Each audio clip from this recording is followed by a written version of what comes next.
jie reikalingi, bet biški per anksti. Dar reikėjo mums atsigauti, dar po kokį 10-15 metų jos reikėjo statyti. Ir ar jos tikrai reikėjo atstatyti visiškai taip, kaip dabar atstatėm? Ar reikėjo tik tai dalį kažko autentiško daugiau palikti? Nu, tai dar čia jūsų karta, jūsų vaikai pasakys. Ar mes tai gerai padarėme? Tautiškumas tai irgi gerai. Jo, bet ne visi tai vertina. Pamato, praeina ir viskas. Bet šiaip gerai, kad atstatinėja. Nes mes to nežinojom, nematėm ir įdomu pamatyti.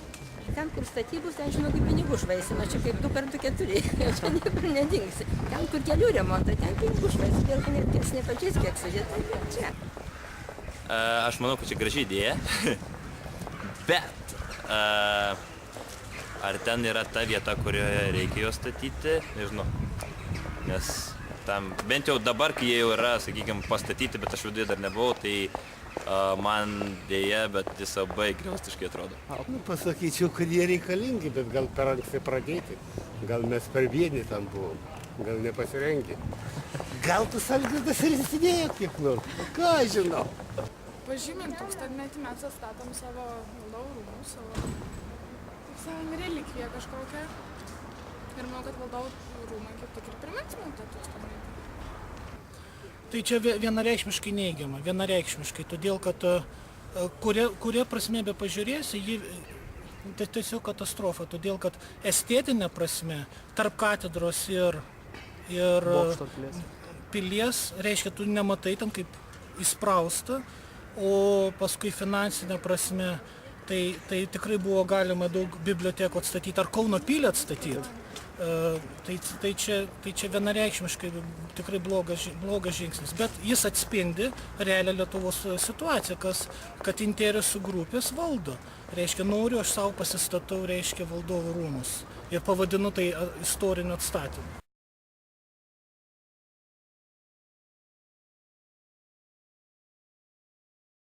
Renginys geras, bet išlaidos irgi nemenkos.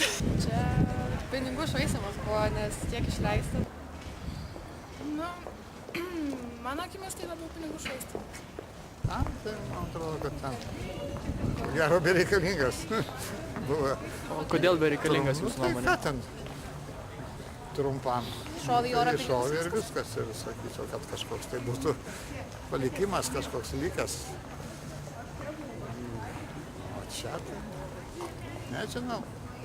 Galima padaryti tokius pačius šaunius fejerverkus, tai galbūt mažesnėm išlaidom.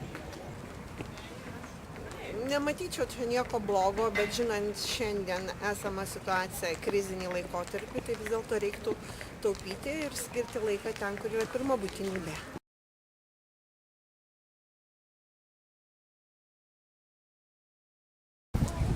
Kažką teko girdėti, bet mažiau paskutinį laiką mažiau išklausau, bet atsibodo, jisai ten nieko gero nepasako, dabar reikia. Haven't heard about that.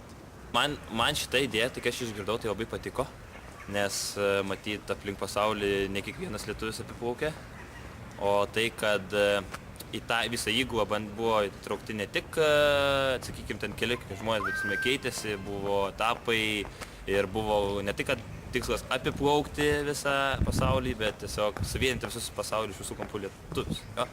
Tai vat, man tas labai patiko, kad buvo surasti tie lietuviai ir ta akcija iš karto matos, kad pavykus, nes, sakykime, į Australiją nuplaukus susirenka grupė lietuvių, kurie tiesiog jaučia ekstazę, kad atplaukė saviškiai iš Lietuvos ir visi tą mato, visi nori. Vien tie klipai, jeigu matėt per televizijas, kada užsieniečiai lietuviai sveikina lietuvius. Ir tie visi tokie akcentai, visą kitą, tai matos, kad lietuvių tikrai yra daug ir mes visur paplitę.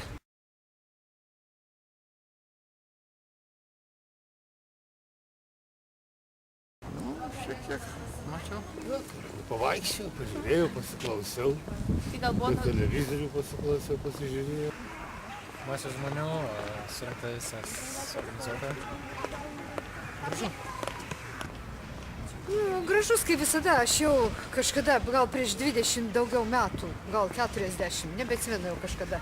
Pati būdama dar mokinė irgi dalyvavau, bet tai buvo tada dainų šventė moksleivių. Ir dabar, kai aš pažiūriu, man kažkur miela ir malonu. Dainų šventė šį kartą ne, bet esu anksčiau. Netgi pati joje dalyvavusi, tai man tikrai šiltus. Ir mūsų tai yra palikimas ir visą reikia branginti, saugoti, nes tai su Lietuva tikrai yra su Lietuvos vardu tampriai susiję. Šiaip patiko. Nežinau, patinka tokie daugiau tautiniai akcentai negu kažkokie tai kiti renginiai. Per televizorių žiūrim labai geras. Norėtųsi ten dalyvauti. Ir būti ne tik stebėtojais, bet ir dalyviai. Aš manau, kad to labai reikia, nes manau, tai tikrai tai, ką reikia tęsti.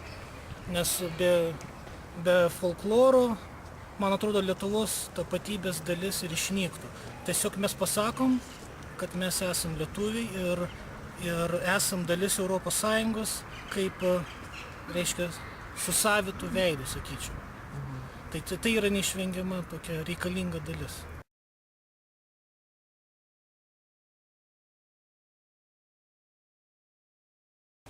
Man labai patinka tas projektas. Man atrodo, kad super tiesiog. Man taip, pavyzdžiui, labai patinka ta laida. Ne. Tai puikiai iniciatyva, vaikai tautos ateitis, studentai, mokiniai, tai čia naujos kartos.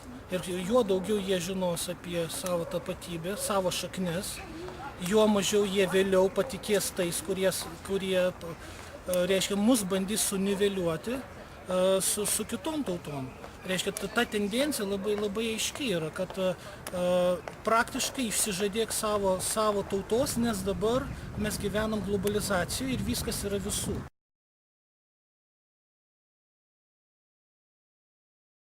Kiekvienam tūkstantis lietuviui turi būti svarbi šventė, siejama su tuo, su mūsų istorija, su mūsų tom visais griovimais, atstatymais ir bandymais išnaikinti, bet mūsų lietuviška stipria dvasia, dėl ko mes vis dar esame.